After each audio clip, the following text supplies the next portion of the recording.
I was having a chat with one of my friends the other day. We were talking about the GAA and professionalism in the GAA, because obviously with the Sky deal there has been a lot of talk about, oh, the GAA should go pro or the players should get paid. Realistically speaking, Ireland has a population of 4.5 million, and there's very few countries in the world with a population of 4.5 million that could sustain a professional league, a fully professional league. Um, but when we were talking about it, we said, if the GAA ever does go professional, it probably won't be in Ireland. It'll probably be in it'll be in a larger environment. It'll be in a place like, the UK where there's 60 million people, the US where there's 400 million people.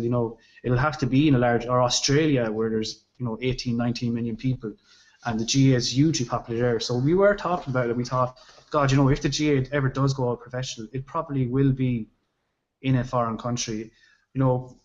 What do you think about that in the US in comparison to the MLS? Like, the MLS has been, as I said, struggling for so long, and it's only really starting to make strides now where it's actually becoming more popular in some cases than Major League Baseball. Yeah. Do you ever see the GAA expanding to that size or scale in the US? Well, it's hard. Honestly, it's hard to see that ever happen.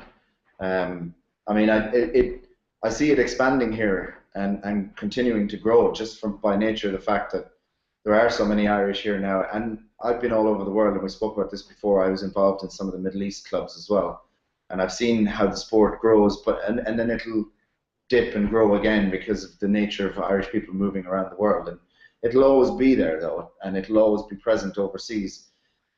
I don't honestly see it going professional, and I don't know a lot about it, but I know from talking to guys, ex-intercounty players who are friends of mine, who know a lot more about it and are more involved, and they don't think they'll ever see the day where there'll be any type of payment to players outside of endorsements or expenses. And I think certainly in country your point on that is right.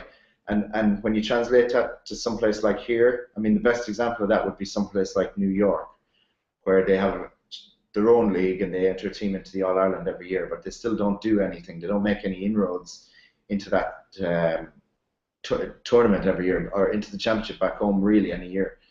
So I don't see the GAA letting that go. I don't see them giving out that much power or that much leeway to a club or clubs in another market to go professional and risk the home market going, well, hang on a second, why are New York clubs getting paid and we're not? And suddenly you're going to see a bunch of intercounty players possibly leaving Ireland to go play for these professional clubs that are overseas.